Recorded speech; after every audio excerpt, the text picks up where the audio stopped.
आज मेरी मम्मी वापस अपने घर जा रही थी और मेरे हस्बैंड ऐसा करेंगे मुझे है ना उम्मीद नहीं था, और ना ही मम्मी डैडी को उम्मीद था। आइए मैं वीडियो में आगे बताती हूँ।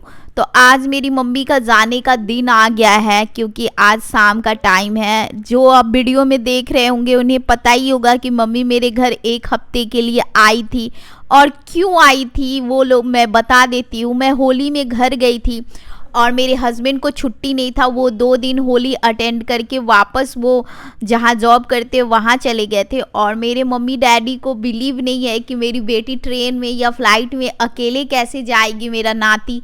इसलिए मम्मी डैडी मुझे छोड़ने आए थे। तो बचपन से ही मम्मी डैडी मुझे कभी भी ट्रैवलिंग अकेला करने के लिए नहीं छोड़ते हैं। शायद कितनी भी तकलीफ़ क्यों ना हो डैडी को, कितना भी ट्रैवलिंग में टाइम क्यों ना लगे, कितने भी बिजी क्यों ना काम हो, इम्पोर्टेंस काम, वो छोड़ के ज़रूर मुझे छोड़ने जाते थे। इसके लिए मैं भगवान से शुक्रिया अदा करती हूँ कि मुझे है ना हर जन्म में ऐसे ही माँ बाप मिले। तो मम्मी का जाने का दिन आ गया था। डैडी रात को बहुत ज़्यादा टेंशन में थे, क्योंकि है ना मेरे हस्बैंड है ना ट्रांसफ़र हो गया था और घर में कोई नहीं था जेंट्स। मेरे हस्बैंड चले गए थे जहाँ जॉब का ट्रांसफ़र हुआ था वहाँ, और डैडी है ना पिछली रात बिल्कुल भी नहीं सोए थे। सोच रहे थे कि मेरी बेटी अकेले कैसे रहेगी अगर मैं यहाँ से चला जाऊँगा तो डैडी को जाना बहुत ज़रूरी भी था, क्योंकि उनका जो बिजनेस है वो पूरा मतलब लॉस हो रहा था बहुत ज़्यादा। तो डैडी सोच रहे थे कि मैं नहीं जाऊं, टिकट अपना कैंसिल करा लूं, क्योंकि बेटी और नाती मेरा अकेले कैसा रहेगा। जैसे ही हम लोग स्टेशन पहुंचे गाइस, एक है ना ऐसा इतना बड़ा धमाकेदार सरप्राइज़ मिला, मैं है ना सच में बता नहीं सकती हूँ। मेरी मम्मी डैडी सब कोई फूले नहीं समा रहे थे। वो क्या सरप्राइज़ था आपको वीडियो में दिख ही रहा होगा।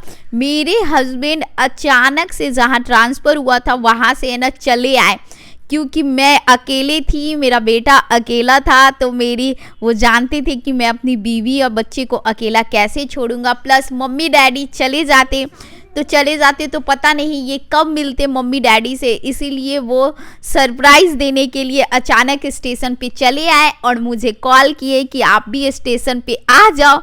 तो मैं भी चली गई स्टेशन। जब गई तो सच में इतना बड़ा सरप्राइज़ देख के मैं चौंक गई। उसके बाद ये छोटू सा मुन्ना बच्चा देख रहे हैं, ये मेरी बहन का बच्चा है। तो गाइस मेरे डैडी का टेंशन उसी समय ख़त्म हो गया, क्योंकि उनके दामाद चले आए। मेरे डैडी का है ना जान बसता है अपने दामाद में, ये चीज़ इनके दामाद बहुत बखूबी अच्छी तरह जानते हैं, क्योंकि डैडी है ना अपने दामाद को है ना बड़ा बेटा जो होता है ना उसका दर्जा दे रखा है। और ये देख रहे हैं आते आते छोटे बच्चे को खिलाने लगे। ये छोटा बच्चा मेरी बहन का बच्चा है गाइज। मेरे हस्बैंड है ना कभी भी अंतर नहीं देखते हैं, ये मौसा लगेंगे उसके।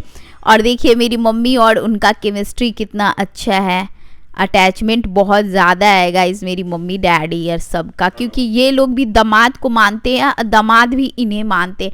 ये कभी दामाद को दामाद नहीं समझा है। मम्मी जाते वक्त बहुत रो रही थी, बहुत, डैडी भी बहुत रो रहे थे। और क्या बताओ गाइज, तो बहुत ज़्यादा रो रहे थे मम्मी। और बच्चे लोग बोल रहे थे नानी तुम जाना ना तो मोमो लेते आना। बच्चे लोग को लग रहा था नानी ऐसे ही मार्केट घूमने जा रही है, वापस आएगी तो मोमो लेते आएगी। और मैं भी ट्रेन में जाने का बहाना मार रही थी कि मैं जा रही हूँ। डैडी बहुत कुछ समझा रहे थे कि बेटी को अकेला मत छोड़िएगा। हाँ तो गाइज़ फिर मैं नेक्स्ट वीडियो में मिलती हूँ, बाय बाय। और बता दो कि गाइज़ मेरी है ना मेरे हस्बैंड है ना बहुत ज़्यादा मेरे है ना बहन के बच्चे को या किसी को मानते हैं।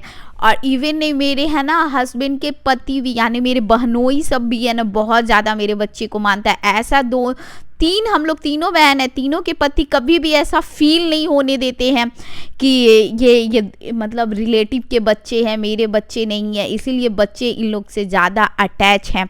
तो मम्मी के जाने के बाद बहुत तेज़ रोना आ गया, क्योंकि मम्मी होती है, पता नहीं फिर कब मिलूँगी, कुछ समझ में नहीं आ रहा था। और ये आते आते दोनों बच्चे और घर को संभाल लिए।